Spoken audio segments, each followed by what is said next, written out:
Shalom bien-aimé. Je voudrais aujourd'hui nous parler de l'une des plaies de notre monde aujourd'hui, l'homosexualité. Je voudrais commencer par dire que l'homosexualité c'est un péché comme les autres. Pas qu'il ne soit pas grave, pas qu'il soit bien, mais aucun péché n'est bon. Le péché c'est lorsque nous faisons autre chose que ce que Dieu nous conseille. Au lieu d'aller dans la direction de nos bénédictions, de notre bonheur, de ce que Dieu a prévu pour que nous soyons heureux, c'est lorsque nous décidons d'aller plutôt dans la direction de notre volonté, de nos caprices, et que, conclusion, nous nous retrouvions sur les chemins du diable. Nous sommes dans un monde rebelle, c'est-à-dire que tous les hommes pensent que chacun peut faire comme il veut, quand il veut, et que c'est tant pis, c'est sans conséquence.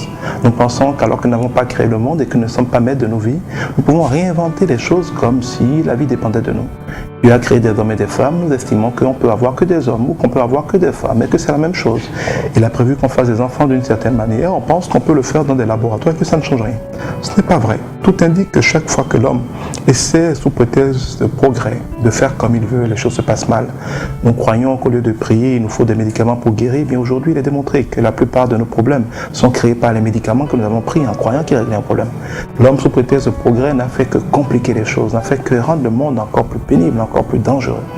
Oui, on ne peut pas faire comme on veut et s'en sortir. Chaque fois que nous faisons comme nous voulons et non pas comme Dieu a prévu, les choses se passent mal et nous finissons toujours par le regretter. Tous nos problèmes aujourd'hui ont été créés parce que nous avons voulu faire ce que nous voulons. Et l'homosexualité est l'un des cas les plus flagrants où l'homme ou la femme décide de désobéir à Dieu. Pourquoi? Simplement par lâcheté. Excusez-moi même de le dire, mais il y a beaucoup de lâcheté. L'homme a été créé, non pas pour être seul, parce que seul il est toujours malheureux, mais pour vivre avec une femme. Pareil pour la femme. Mais vivre ensemble n'est pas facile, parce que nous sommes différents. Nous sommes complémentaires, ensemble nous sommes plus heureux, mais il n'est pas facile de vivre ensemble. Ça prend de l'humilité, ça prend des sacrifices, ça prend d'apprendre à fonctionner avec le sexe opposé. Et beaucoup de gens sont déçus, hommes comme femmes sont déçus du sexe opposé, soit parce qu'ils ne savaient pas s'y prendre, soit parce qu'ils ont été déçus, soit parce qu'ils n'ont pas eu de chance. Bref, pour différentes raisons, les relations entre les hommes et les femmes ne sont pas faciles, et tous les hommes n'arrivent pas à trouver des femmes à leur pointure, et toutes les femmes ne sont pas satisfaites des hommes qu'ils ont. Évidemment, une fois encore, c'est parce que nous désobéissons à Dieu, nous voulons faire comme nous voulons jouer avec le sexe opposé, nous voulons forniquer, nous voulons faire des adultères, nous mettons nos plaisirs passagers et non rentables avant la parole de Dieu, qui nous a tous créés, qui a créé l'amour, qui a fondé le couple et la famille et qui nous dit d'avance comment faire pour être heureux. Au lieu de faire comme Dieu a dit de faire pour être heureux, la plupart des hommes et des femmes pensent qu'ils peuvent faire comme ils veulent et être heureux. Le résultat, c'est que pour quelques minutes de plaisir, de passion, de folie, on finit par avoir des mois, des années, parfois toute une vie cachée. Et fatigué de devoir se gâcher la vie par le sexe opposé, fatigué d'être refoulé, fatigué de ne pas en avoir pour leur compte, fatigué d'être humilié, fatigué de draguer en vain, certains ont trouvé qu'il était plus simple de rester entre hommes ou de rester entre femmes. C'est de la lâcheté. Ils fuient les défis du bonheur et de l'amour. Ils préfèrent se retrouver entre eux. C'est d'autant plus dangereux que tous les systèmes que le monde avait créés pour gérer un peu les sexes sont basés sur le fait qu'un homme n'a envie que d'une femme et qu'une femme n'a envie que d'un homme. On crée des internats où il n'y a que des garçons. Pourquoi? Parce qu'on présume qu'un garçon, il n'y a pas de problème et qu'il faudrait plutôt éviter le contact avec les filles. Avec l'homosexualité, des garçons qui sont dans le même internat de garçons, vont se livrer par exemple à l'homosexualité pensant que c'est plus simple. C'est comme ça que les filles dans les collèges où il n'y a que des filles deviennent aussi des lesbiennes. C'est comme ça qu'un certain nombre de personnes qui dans la société n'ont pas pu trouver le moyen d'être heureux avec le sexe opposé ont fini par se consoler en faisant contre mauvaise fortune bon cœur, en croyant qu'ils peuvent trouver des raccourcis. Eh bien non, il ne peut pas en être ainsi. Les règles de la vie ne sont pas des règles mises par hasard, c'est des lois. La loi, c'est un lien de cause à effet qui s'impose à nous, que nous le veuillions ou non. C'est comme la loi de la gravité. La loi de la gravité fait que plus un corps est lourd, plus il est attiré à la surface de la Terre. On n'a pas besoin d'aller à l'école, on n'a pas besoin de faire de la physique, on n'a pas besoin d'être d'accord. Quand tu sautes, tu reviens à la Terre. Quand tu plonges, tu tombes. Parce que c'est une loi. Faire semblant de ne pas connaître cette loi n'y changera rien. Même si tu prends un avion avec une force centripète plutôt, qui va te permettre de décoller, dès que le moteur va s'éteindre, va tomber en panne, tu vas retomber. On ne défie pas les lois de la nature. De la même manière, la loi de la procréation, la loi des relations amoureuses, la loi des couples, c'est des lois.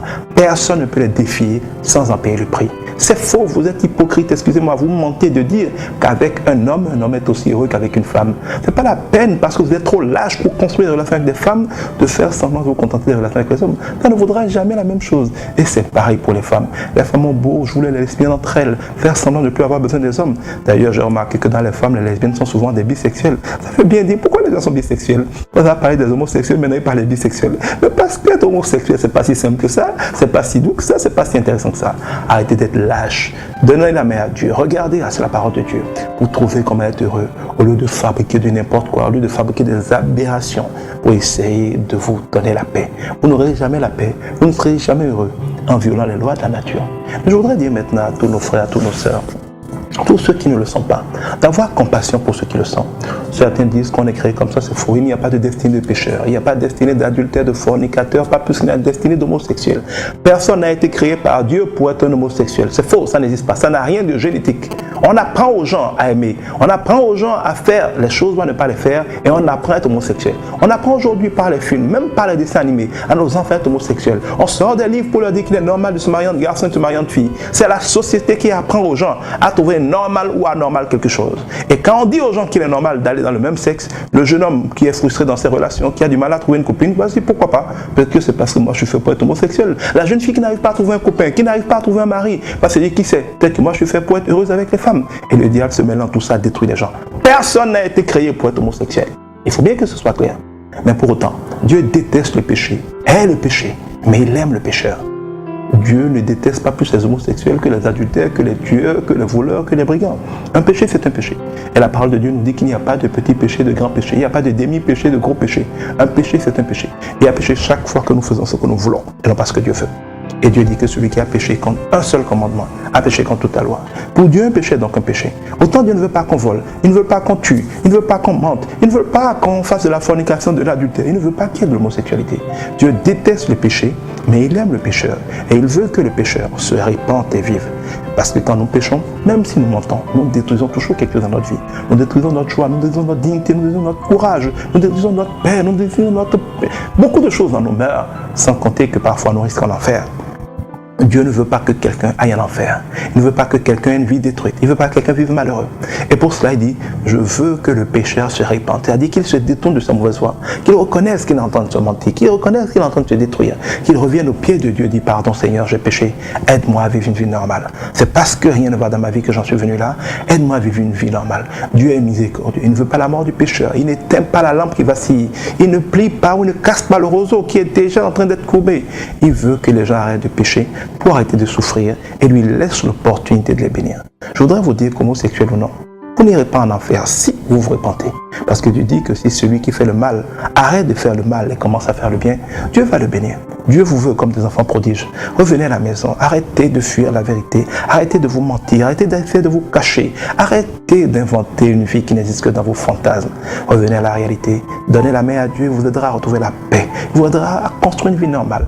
C'est aussi démoniaque parce que nous n'avons pas à combattre la chair et le sang, mais les esprits qui les animent. C'est des esprits mauvais qui nous poussent à la colère. Quand on finit de se mettre en colère, tout cas on dit je ne sais pas qu'est-ce qui m'a pris. Eh bien les homosexuels aussi devaient être sincères, diraient aussi je ne sais pas qu'est-ce qui me prend. D'ailleurs certains en ont été délivrés et reconnaissent qu'ils étaient sous des possessions. Voler, c'est être sous l'influence d'un démon qui vous fait voler. Tuer, c'est être sous l'influence d'un démon qui vous fait tuer. La plupart des tueurs ne savent pas qu'est-ce qui les a pris. Eh bien être homosexuel c'est pareil.